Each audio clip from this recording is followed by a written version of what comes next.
before we dive into the main subjects, let's get into our stories, individual stories. So, if you don't mind, go sharing your story first, and then I'll share mine. My story is I have always loved life lessons. So as a kid, I have always wanted to write this book, which finally got published last year, which is about life lessons, because the only thing that I'm passionate about, I'm truly interested in, is practical wisdom. So how can we live more happily, feeling more fulfilled, creating value with our being, because that is how we feel fulfilled. So finally, it happened last year. And my story is that I have procrastinated a lot because I knew that was what I had to do, but I had a comfortable job. I was being paid as a coach. I was working as a coach and a trainer for a company. And the job itself was meaningful, right? Because I was coaching people. And so I felt like I was comfortable because I got enough meaning. And also I got comfortable salary. So I was procrastinating. I knew I had to do more, but I was like, yeah, I'll do it like maybe next month. You were in a comfortable seat. Yes. So what happened was I got 3 prompts from, I don't know, you say, I call it the universe. I got 3 prompts from the universe before I actually started the project. The first one was, at that time, I was passionate about pole dancing. So in my free time, I'll be doing pole dancing. I wasn't very good at it, but I spent lots of time on it. And one day I had an accident, which is I fell down together with my pole. And very luckily, I wasn't really injured.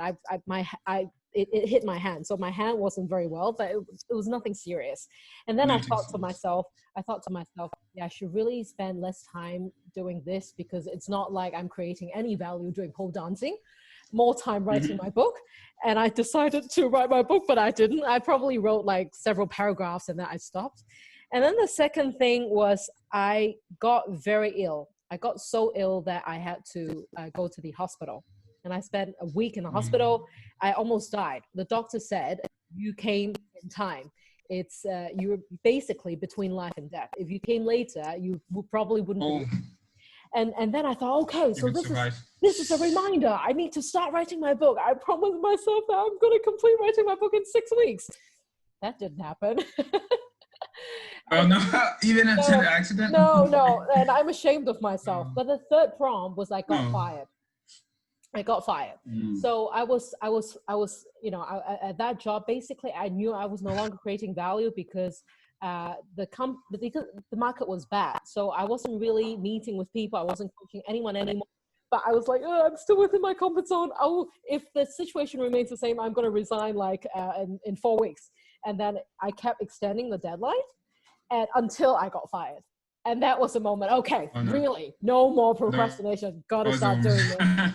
And that is how I started writing the book. Yeah, so that's my story. Yeah, it's a really nice, inspiring story because then you were in a comfortable zone and you didn't move. But I wouldn't say procrastinating. It's just that you didn't have like that kick, you know, that kick that got you to move out of your comfort zone. Yeah. You know, some people, they stay in their comfort zone for their entire lives. Maybe it took you a bit more time than compared to others, but actually you did the action. And I want to congratulate you for that. Thank you. You created a book with a lot of value for people, so that's nice, you know. As for my story, so after college, I went into finance degree and all in the purpose of getting as much money as I can. I didn't think about passion or purpose, you know, those terms weren't in my vocabulary at the time. And once I got into university, I graduated from college in finance and then graduated from university and financial degree and decided to do a chartered financial CFA, chartered financial assistant, CFA, yeah. And the thing is, I felt like I wasn't passionate anymore about it. Like it was a drag every time I studied for it. And, you know, I convinced myself that it's all going to be worth it at the end of the year, at the end of those 3-4 years of doing the exams. I'm going to get all the money and, you know, I'll finally live a happy life. But then throughout studying for my CFA, I was reading books and I was getting my eye open, such as, you know, book Power of Now or, the Four Agreements, those kind of books really opened my mind. And so I had to make a decision. I did the first test, I passed. I did the second test, and I was still, while studying for the second test, I was like, oh, I don't want to do this anymore. And like you said before, you got a prompt, right, to do something else, like a wake-up call. And my wake-up call was when I failed the second exam. It was a message to me that, okay, that's enough. I have to move on to something else. And then that's when I started to read books, and I got really interested into growth mindset, and like life wisdom, life purpose. And that's why I felt like connected to you and as well as your Facebook group, which we'll talk a bit about later. But I really felt connected to, growth mindset, open my eyes to what life has to offer, and what's more than, money, just more than that. There's passion, there's purpose, there's contribution to the world. And so I decided to take the first step. And since then, I've been, trying to raise questions, as you've been a witness of, like, how I ask questions to people. And it just took me some time. I had to fail the second test before getting to which I feel is a life purpose, really, to know about people, to help to help people find their own passion and purpose. So that's, I think, my own passion. Well, that didn't sound to me like you spent lots of time finding it. You were reacting quite quickly, I would say. Yeah, I think it was due to gradually learning by reading books, like basic books, podcasts, and commercial, things like that really opened my eyes. And I think I had to take a step back and look where I want to be later. Where do I see myself in 5, 10, 15 years? And how did you feel when you make that pivot? It's like because you have invested a lot in going into finance, right? Into this path. So how did you feel then? Did you feel like was it an easy decision or not? No, it was not, because the thing is, while I was studying for the exam, I had a group, I had a peer who I was studying with, and he was convinced to the maximum that we had to go this way. And, when you, like, people say that the people you surround yourself with will have influence on you. And that's what was preventing me from actually moving out quicker than I did. Because I had this influence of, okay, I need to stay in there if I want to get the money, if I want to, graduate and get all the prestige, the reputation. And so it was not an easy decision. And I think books really, the knowledge from the books really opened my eyes and really gave me enough courage to take a step back and, move on to something else completely new, because I wasn't really open to create those kind of contribution to the people. And so it was really not an easy decision, but it was a must. And since then, I put my energy into something I feel more connected than, finance. Or I'm not saying finance is bad, it's just saying it wasn't. Well, I think you're really brave, so I applaud your bravery. Thank you. And so about life purpose and life lesson wisdom. So I had some questions for you. So if you don't mind, let's dive into it. Yeah. Why is having a purpose so important, especially nowadays? You would say, like, during the crisis. Do you think it would be a great opportunity for people to actually reflect, like I did, and see where they want to go in life? What do you think is so important? Having a purpose is important because if you don't have a purpose, is your life meaningful? Is it? Mm. And I'm asking it this way because my answer is it's probably not. And meaning is something that lots of people search for, especially because I guess, people in our circle, they are probably not struggling, right? So they're not struggling to have the physiological needs covered. The Maslow hierarchy of needs. So the bottom level, the physiological level, the next level is, I don't know, is that love and connection? And then you've got importance and something like that. And then the top one is self-actualization, right? So for lots of people, maybe we're looking for love, for the connection. Maybe we're looking to feel important. But I feel like lots of people actually want more from life. It's like, Yes. when I have got all the money, why am I still not completely happy, right? Because that is What's the next, right? meaning. It's a meaning, the purpose, right? So lots of people are looking for it. And it's quite funny you mentioned crisis, because I'm asking myself, because I'm the person who believes that everything happens for a reason. So COVID happens for a reason. In my world, in my model of the world, COVID happens for a reason. And I'm not sure, but I feel like maybe COVID is a prompt that the way most of us are living, it's not leading us into the right direction, and we need to have it's a prompt. So for me, it could be a prompt. It's like a wake-up call. Is living like this really making you happy? Should you continue be living like this? So now, out of all the times, is probably the really important time for us, exactly, to have a purpose, to know what our purpose is. And what would you say to people like who disagree with like what meaning, but by saying, you said like, can you live without a purpose? In a sense, like people who are like decided to focus on getting the money, you know, to feed their families and, you know, just to help out and, you know, because they're basically surviving instead of living, in the sense that they're really paying bills all the time, and, you know, and they're just focusing on getting money, but it's not really changing anything in their own life. What would be like one advice you would say to those kind of people? I would say, I would actually say that supporting your family could be part of your purpose, but it's probably more than that, because we are important. Each of us is important. Each of us deserve to be happy. So if we're doing all those things and it's not truly making us happy, step back, just, you know, a moment, step back and think, what is missing? How can I, what is one single thing I can change now to make myself happier? One step at a time, right? Yeah. And sorry, I've lost my train of thoughts. No, it's all good. It's all good.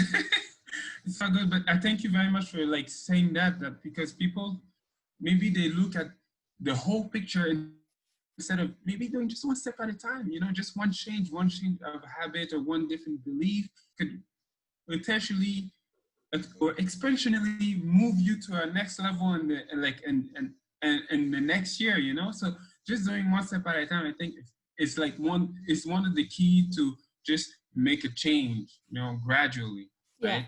Yeah, and so absolutely. I feel also that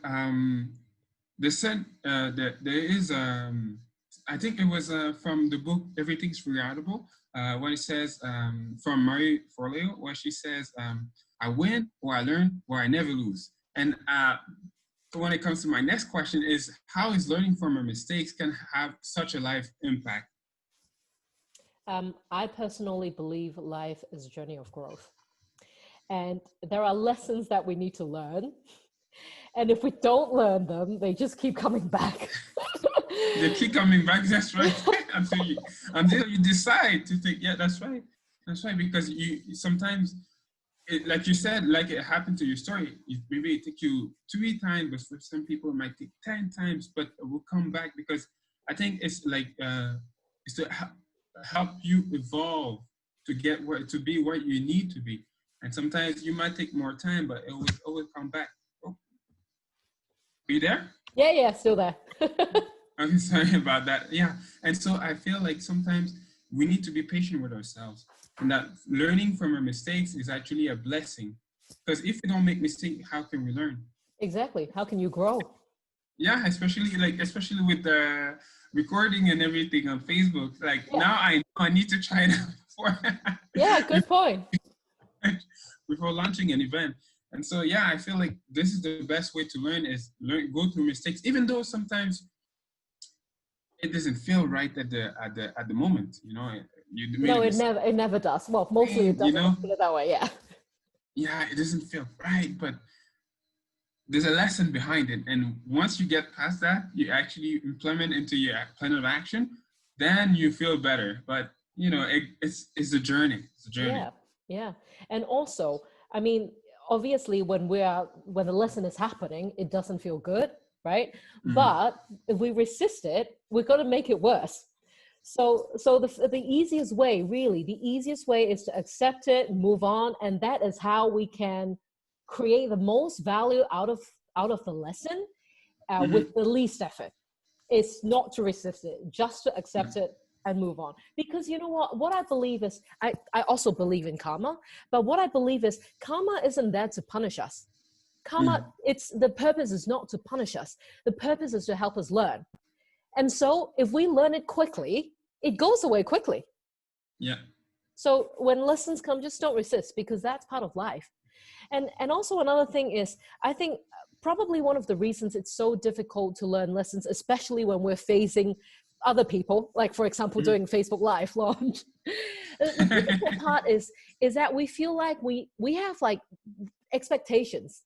Like it is on a certain level, the unwillingness to be vulnerable. Like we find it very difficult to yes say, but I think this is a lesson that we are collectively learning. I mean, most lessons are common lessons anyway, but one really big lesson is vulnerability. And the reason it's so important is because it's about self-acceptance. It's about complete self-acceptance. I'm not just accepting my good side. Everybody has a good side. Yeah. Accepting good side is a good start. It is a good start, but it doesn't end there. It's very important that we accept our not very good side either, because we're human. We're not supposed to be perfect. We're supposed to be imperfect. And that is how we move forward. That is how we grow. And that is how we grow together with other people. I feel that's also a strength. Instead of, I don't see vulnerability as a weakness. I see it as a strength, because you grow and you not only do you grow, but you also accept yourself in a sense that, okay, I'm not perfect, but that's okay. And then you move on, and then you get new skills, new abilities, and you love yourself by saying that, by accepting yourself. You love yourself, and then you trust yourself to move on and go into further levels, and that's how you grow, right? So I think that's a beautiful thing to be vulnerable. It's just that when you have that status quo where you always look strong, always be able to be able to handle anything, to be kind of Superman, right? But by being vulnerable, you look at your own weakness and you see what can you do about them, instead of letting you dragging on you and just feel bad that you have them. Right? So we are human. We're not perfect. Yeah. And seriously, when we are like Superman, how does it make other people feel? It probably makes them feel small, because nobody is perfect, right? Yeah, so, nobody can relate to them. Yeah. Exactly. Okay. My next question is comes to your Facebook group. You said you have a life lesson and wisdom Facebook group, and my next question comes: what are the life lessons you wish people should have known, or like what lessons you would share that you've heard many times that you would like to share with people? There are many. Many. What are your top 5, you would say? Top 5 lessons. I think one lesson that I feel strongly about is taking responsibility, but not blaming yourself. Because I feel like more and more people are talking about taking responsibility nowadays. But sometimes we don't differentiate taking responsibility from blaming ourselves. Taking responsibility doesn't mean blaming ourselves. It simply means I can do something differently to have a different result. It doesn't mean that, oh, I screwed that up. It's my fault that bad thing happened. It doesn't help. That's not taking responsibility. That is blaming oneself. So I think I find it really important to differentiate the two, because there will be people, when they ask you to take responsibility, they might be trying to help, but you might feel like they're blaming you. And when that happens, remember, there are two different things. It doesn't matter what that person is trying to make you feel. What matters is that you make a decision to take responsibility and not to blame yourself. They're two separate things. So this is one thing that I feel strongly about. Okay, number 1. Number 2. Number two is unconditional self-love. So I see it this way. Having confidence, generally speaking, having confidence is conditional self-love. I know what I'm good at. I love myself because of that. That's conditional self-love. And it is a good start, because many of us struggle even with that level of self-love. But if we already have that level of self-love, let's move forward to the next level, which is unconditional self-love. And what is unconditional self-love? It's complete acceptance. It is accepting our not so good side as well as our brilliant side.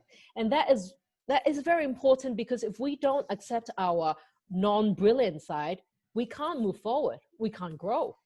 It's when we accept the whole of ourselves that we can truly grow. And it becomes, there is no ego in that. When we reach that level of unconditional self-love, that we might still have some ego in ourselves, but at least a big part of it will be released. So if you're doing conditional self-love, if you love yourself enough, but not yet to the level of unconditional, move forward, because it's a beautiful realm. It's a beautiful area.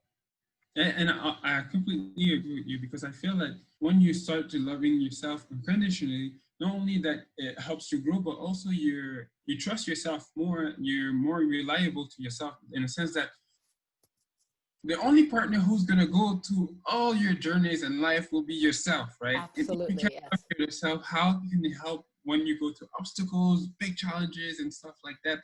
Who will be there for you when you need some, consolation yourself, right? Who's going to be able to tell you, okay, it's okay, you have everything inside of you to achieve what you want to have. Like, you trust it, self-trust, self-love.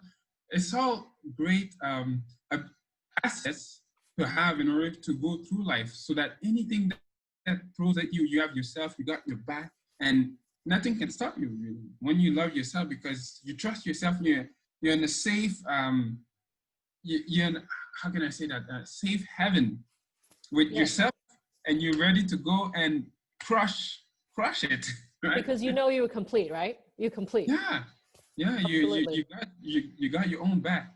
That's it. Absolutely. And the thing about self-love is, I heard Tony Robbins say it anyway. He said that most people he met wants to love themselves more. And it resonates with me, because I would think that I love myself plenty. But can I love myself more? Probably. So I think, like, it's not a yes or no. It's a journey that it's probably a common journey that maybe 99.9% of us are going through, or maybe even 100. I don't know. But it's a journey, and we can always love ourselves more. And it's not narcissism. It's not, what's another word of narcissism? Cynicism? No. It's not egotistical. It's not narcissism. Okay. It is self-love. And when we love ourselves more, we become that bright light that we inspire others. And I'm sort of like not quoting, that this is, and being inspired from who is her. The person who said, what we really fear is that we are very powerful. Have you heard of that quote? I'm not doing a good job in explaining to you what that quote is. No, I'm not, no. Oh, Marianne Williamson. It's really great that I just flipped to that page of my book. There is nothing enlightened about shrinking so that other people won't feel insecure around you. We are all meant to shine. And as we let our own light shine, we give other people permission to do the same. Wow. Beautiful. Wow. That is beautiful. Yeah. I mean, you become the best version of yourself when you love yourself. Yes. That is so true. Yes. And what's your number 3 top life lesson? If you have one last one you would say to people? Oh, it's definitely this one. That is the message that I want to share with the world. It's something called head heart thinking. Basically, another thing I feel strongly about is, this law of attraction thing. Ever since 2006, Rhonda Byrne popularized the idea of The Secret, the law of attraction. Lots of people have benefited from it. Really great. I am a believer of the law of attraction. But there is a problem, because lots of people don't fully understand it. Some people feel like just by thinking positive, good things will happen. And that's sort of true. But if we become reckless because we think that just by thinking positive, it's enough, then there is a problem. There is a problem. So 𝗣𝗑𝗧𝗟𝗢 thinking is basically saying we should believe that positive things will happen in our heart. So in our heart, we should believe positive, all positivity in our heart. But if there is a problem that we are aware that is coming or we're facing, don't ignore it. Don't ignore it. Don't feel like it's definitely gonna affect you badly, but keep it in your head and deal with it, because our head has a critical ability to come up with solutions. So always anything negative, ask our head, oh, head, what can I do now? What should I do now to solve the problem? Anything positive, keep it in your heart. So basically, 𝗣𝗑𝗧𝗟𝗢 thinking is positivity in heart, negativity in head. Don't ignore it, please don't. Negativity in head. Work on it. Yeah. Don't fear, but don't dismiss your concerns. If your concerns are valid, please do something about it. And okay, fine. If you can't do anything about it, then just release it. I mean, be prepared to accept the worst. So the third lesson, which is a message that I feel like I need to share with the whole world, is 𝗣𝗑𝗧𝗟𝗢 thinking. I really appreciate that you put that lesson on top of your top lessons, because I feel like if we focus too much on the positive, we're basically ignoring the negative. And in life, there's a balance, right? There's both positivity and negativity.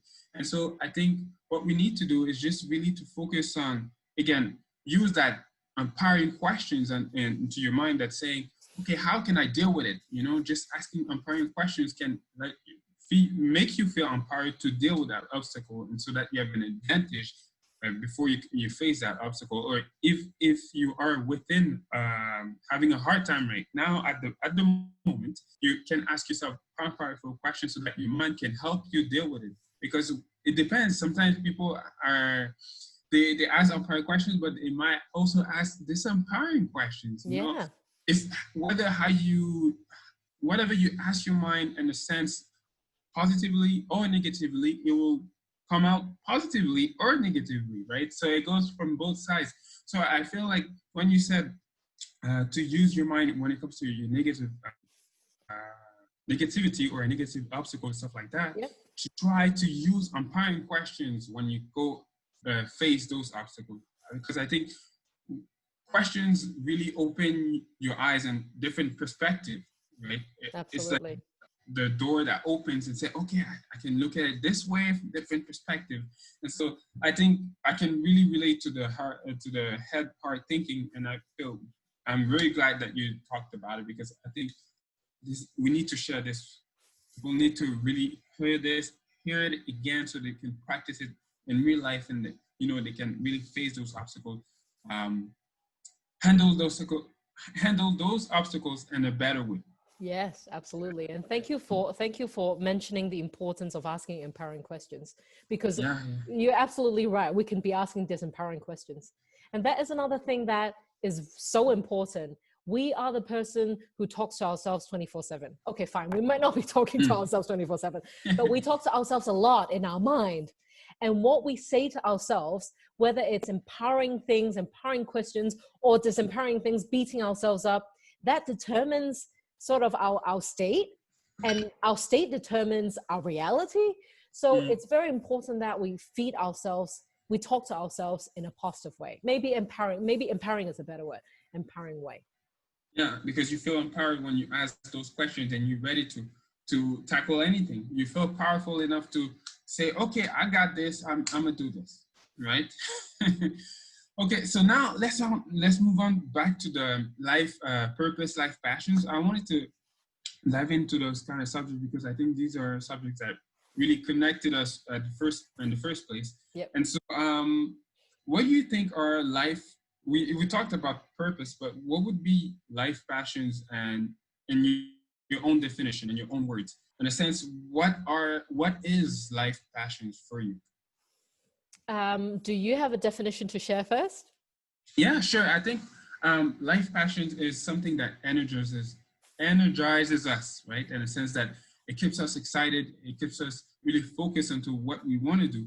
because when we are passionate about something, we feel that time goes fast. It's like we are in a different, it's a feeling, feeling a different way of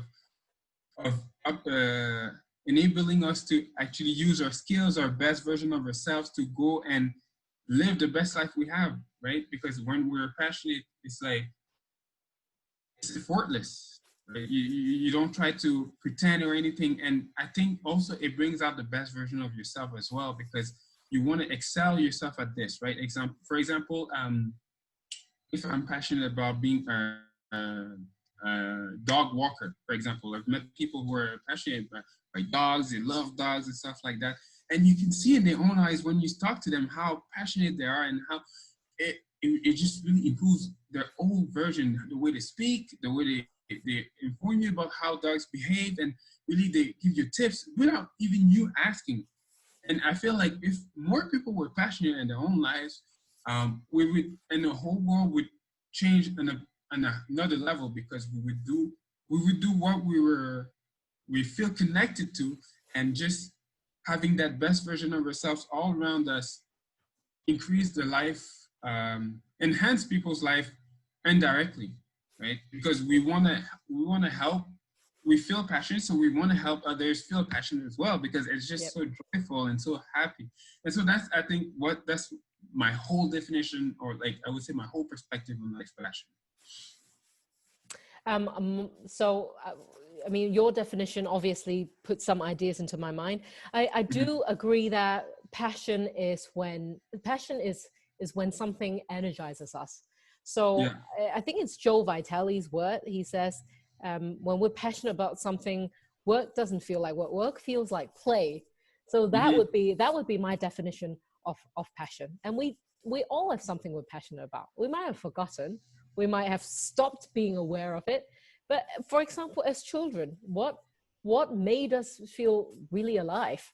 Yes. Right? What made us happy? Like, what made us want to, wake up from the bed and just start the day, right? Yeah.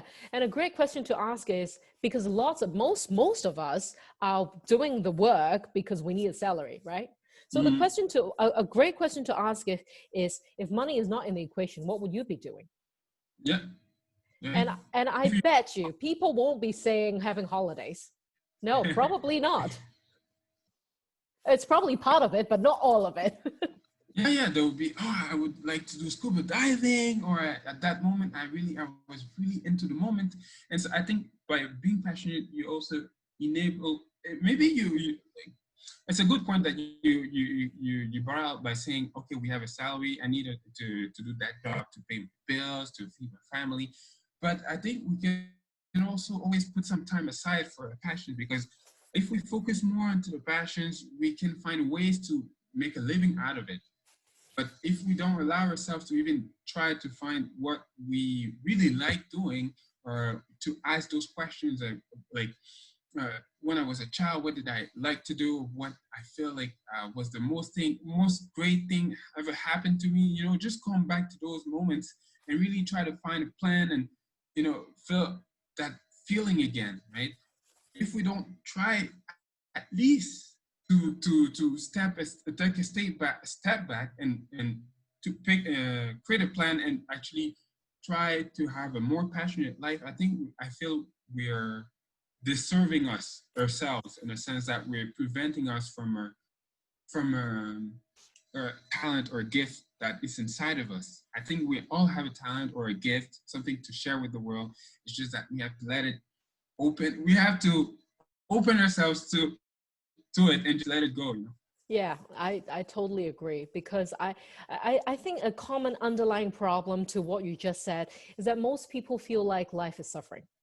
Most people believe that life is not supposed to be easy. I don't believe that. Life might not be supposed to be easy, but it's not supposed to be difficult, or it's not supposed to be suffering. I know that lots of people are suffering, and I'm not trying to be unempathetic by saying that, but right. It's a very important, let's say we are on the verge we are on the edge. We are at borderline suffering, borderline non-suffering. Or let's say we're there. And if we keep believing that life is all about suffering, we're going to pull ourselves back to that suffering area, right? It's very important that we start to look at life differently before we even probably are open to discovering or spending time in our passion. Yeah, and I think it's also when it comes to, if we believe that life is all about suffering, it goes back to the point that whatever we believe, we become, right? Pretty much whatever we believe. Let's say I can't be passionate, or passionate is not for me. Okay, well, you feel an unfulfilling life, and then you wonder why am I feeling an unfulfilling life? I think it's like basic beliefs are the basis of life. Like the way we believe, it's a reality, and whatever we believe, that's what will create our own reality, right? And so I think if we go back to the source and try to change our own beliefs, especially about how passion is important to our lives, well, if you kind of change your beliefs, you create a new reality in order for you to become more passionate in your own lives, and really, as you become more passionate, you become more purposeful in life. Well, I think the thing with passion and all that, there's plenty of good things as well. But what would you say are the potential risks of going that route? In a sense that if we start to ask ourselves good questions and say, how can I be more passionate in life? What do you think are the risks, or I wouldn't say disadvantage, but like really, what are risks that may happen to you if you discover that you're not really living the life that you always wanted at the end, right? So, for example, if I have, let's say, a very conventional life, I have a decently paid job, I have a family that I am supporting, and I go down the road of discovering my passion.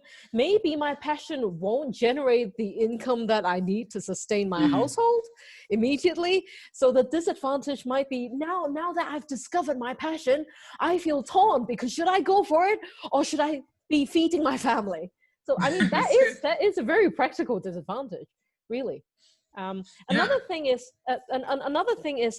I think that if we don't have enough faith and we go down that road, it's very dangerous. So it might be for a moment we're all charged up because we just watched The Secret, and I feel like, oh, if I just have the right belief, that everything is gonna be fine.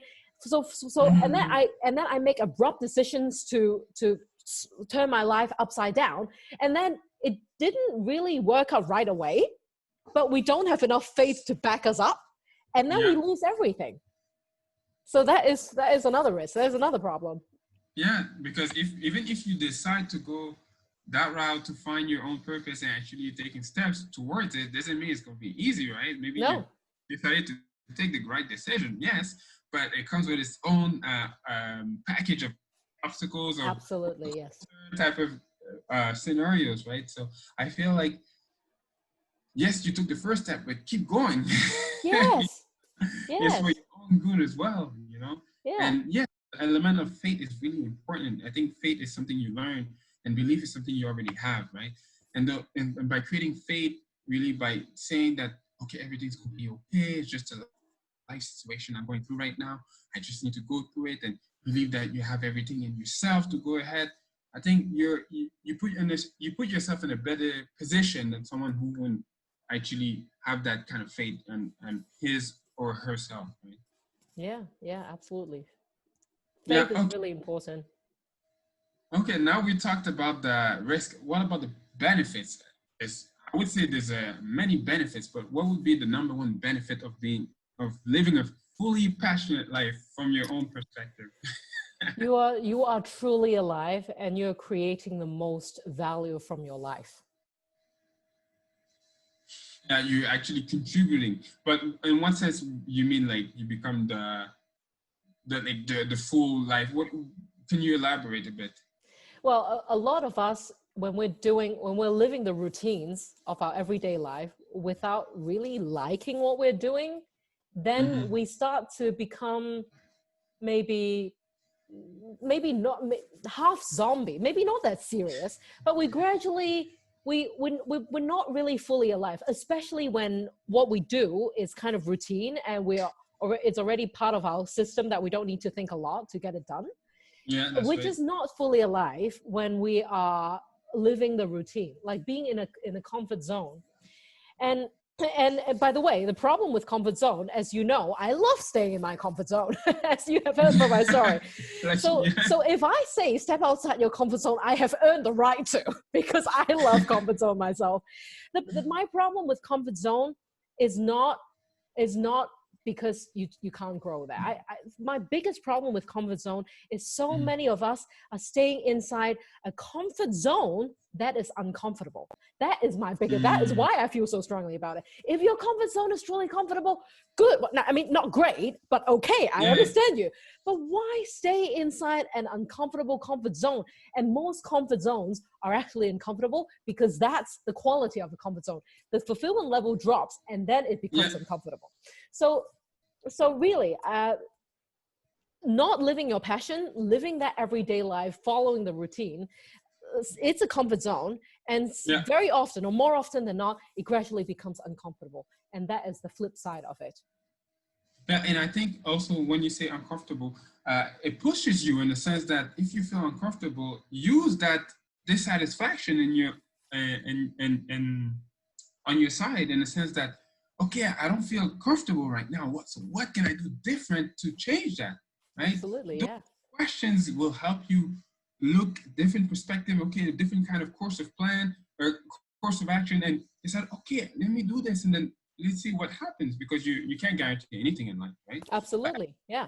You're taking the first steps in order for you to change something, really, to grow. Because if you feel uncomfortable and you stay uncomfortable, you're not growing. Yeah.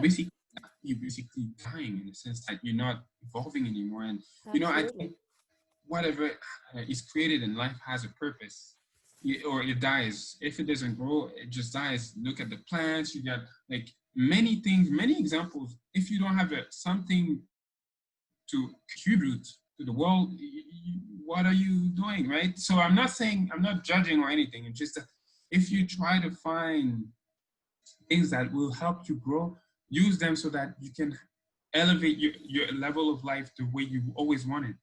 Right? Absolutely. To get something different, we have to do something different. Yeah, totally agree.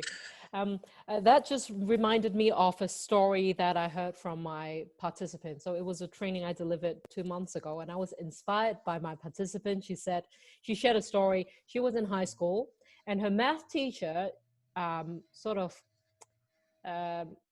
said that she could never do well in maths or something like that. I don't remember the exact wordings. Anyway, she was basically saying that she probably does not have the capability of being able in any ways at math, something like that. And I mean, there are two ways to go when we hear something like that, especially from an authority figure of authority tells us something like that. We can either go, yeah, you know what, they're right. Or, you know what, you as a teacher, you should be nurturing me instead of saying things like that to me. Now that you say negative things to me, I am demotivated. I'm not going to work hard. I'm just not going to thrive as a student. That is one decision. The other decision is to prove them wrong, right? And that is what she did. That is what my participant did. And she did really, I think she got 86 marks in her exam, I think, out of 100, which was really great for her. So it is always a decision. Do we want to be oppressed by the situation? Because we can always find something that we feel oppressed by, right? Or do we want to break through it? Do we want to be the person who takes charge of our own lives and decide where to go, where to be, who we are, right? It's a choice. It's a decision. The decision, right? And thank you for sharing that story, because it's a perfect example of showing how belief really affect your life. If she actually wanted to, she could have believed that, okay, he's right, the teacher is right, I'm not good at this, I'll give up, but she did not. She used that, that attack, I would say, in a sense, and use it on your own side to motivate her to actually push through that obstacle and destroy that exam in such a beautiful way that she did. And I think that's it. You have to make the decisions. It all comes down to what we decide in life, because I think we're 100% responsible for life based on what decision we made for that life. And so, in conclusion, I thank you. Well, first I wanted to acknowledge you for sharing so much knowledge with us, and I feel like you just added much more value to what I had a plan, but you just added so much value to what we were talking about, you know. And I feel like I'm so grateful to not only have met you, but that you accepted to do this together, and you know, to share value to people and share also some tips and advice and lessons, especially lessons to other people, so that they can implement it in their own life, and they actually enhance their own life in a certain way. Maybe it could be one step, like we said earlier, but actually they might use that knowledge in their own lives, and we actually contributed to their lives, and indirectly or directly, right?